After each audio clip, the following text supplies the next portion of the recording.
اللہ اور رسول بھی اس سے محبت کرتے ہیں.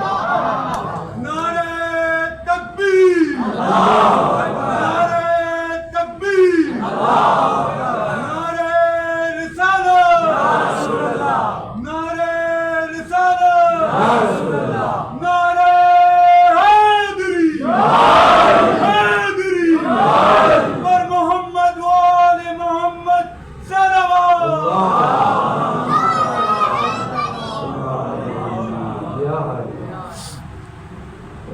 یہ سرٹیفکیٹ مل رہا تھا اور ہم پوری رات بے چین رہے اور صبح جب جمع کیا گیا تو ہر کوئی اوپر اوپر ہو کے دکھا رہا تھا کہ میں بھی ہوں، میں بھی ہوں، صرف اس لیے کہ یہ سرٹیفکیٹ مل جائے کہ اللہ اور اس کا رسول بھی اس سے محبت کرتا ہے.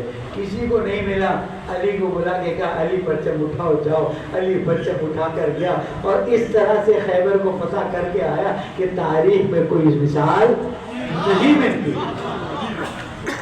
اگر تم میں ہمت تھی تو آتے نا، پہلے دن، دوسرے دن، تیسرے دن، چوتھے دن، 40ویں دن سے پہلے فتح کر کے بتا دیتا کہ ہم بھی ہیں. لیکن اللہ تعالیٰ کو ثابت کرنا تھا کہ 39 ڈیز تک جس چیز کو کوئی فتح نہیں کر سکا، 40ویں دن رسول کے بھائی نے فتح کر دیا. یہ شام میں بات ہو رہی ہے. اس نے کیا کہا کہ اس پر لعن ہوتی ہے تیرے خطبے میں کہ جو رسول اکرم سے اتنی تعریفیں لے چکا لیکن 3 تعریفیں میرے لیے سب سے زیادہ اہمیت تھی. اب یہاں سے میں پیتر بدلتا ہوں کہ منبر پر لعن کرنے کی رسم جاری کیوں کی گئی؟ منبر پر لعن کرنے کی رسم جاری کیوں کی گئی؟ اس لیے کہ حکومت کو سنبھالنا تھا، اس لیے کہ اہل بیت علیہ السلام کی فضیلتوں کو کم کرنا تھا. کیوں کم کرنا تھا؟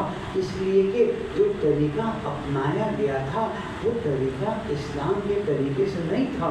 نہ قرآن میں اس کی کوئی مثال موجود تھی، نہ حدیث میں اس کی کوئی مثال موجود تھی. اب چھوٹی سی مثال دیتا ہوں اور وہ مثال یہ ہے کہ مجھے اتنا بتا دیجئے، اگر پہلے خلیفہ دنیا سے جاتے وقت دوسرے خلیفہ کو بنا کے جانا ضروری سمجھتے ہیں تو کیا رسول اللہ کے لیے ضروری نہیں تھا کہ اپنے بعد کسی کو بنا کے جائے؟ کیا رسول اللہ کے لیے ضروری نہیں تھا؟ یعنی ایک ضروری عمل رسول اکرم چھوڑ گئے، اس کا مطلب ہے نعوذ باللہ رسول اکرم نے اپنی ڈیوٹی پوری نہیں کی ہے. اس کے بعد دوسرے جب جا رہے تھے تو انہوں نے 6 لوگوں کی شورا بنائی اور بنا کے کہا کہ دیکھو ان 6 میں سے جس پر اتفاق کریں، جس پر اتفاق کریں وہ خلیفہ بن جائے گا. تو رسول اکرم 6 لوگوں کو ہی بنا کے چلے جاتے. یعنی ہمارے اندر اتنی سمجھ بوجھ ہے، نعوذ باللہ وہاں سمجھ بوجھ نہیں ہے. 6 لوگ بیٹھے، 6 لوگ بیٹھے، 3 دن تک گفتگو ہوتی رہی اور آخر میں کہا، یعنی جس کی فضیلت قرآن میں ان کے ساتھ ان کا مقابلہ ہے جن کا ذکر بھی نہیں قرآن میں، مگر یہ کہ کہیں آپ کچھ نکال لیں. اب غور سے سنیں. علی ہاتھ آگے رہا، ہم تمہاری بیعت کریں گے اور تمہیں خلیفہ بنا، لیکن ہماری 3 شرط ہیں. شہادت پڑھنی ہے نا تمہیں، ماحول تو بناؤ کہ شہادت کی طرف بیٹھ لو. پہلی شرط ہے کہ تم قرآن پہ عمل کرو گے. میرے مولانا نے کہا میری زندگی میں قرآن کے علاوہ کچھ نظر آتا ہے تمہیں؟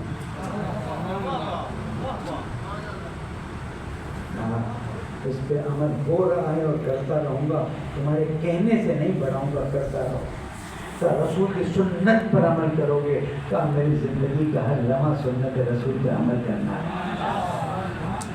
بس تیسری شرط ہے مانو اور عادت بڑھاؤ. کا کیا شرط ہے؟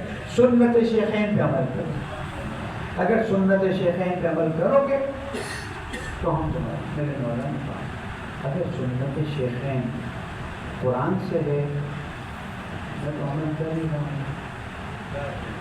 اگر سنت شیخین سنت رسول ہے تو میں اس میں عمل کر رہا ہوں. اور اگر قرآن اور حدیث کے علاوہ کچھ ہے، قرآن اور سنت رسول کے علاوہ کچھ ہے تو میرے لیے قابل قبول میں ہوتا نا، میں مشیر ہوتا نا. میں کہتا مولا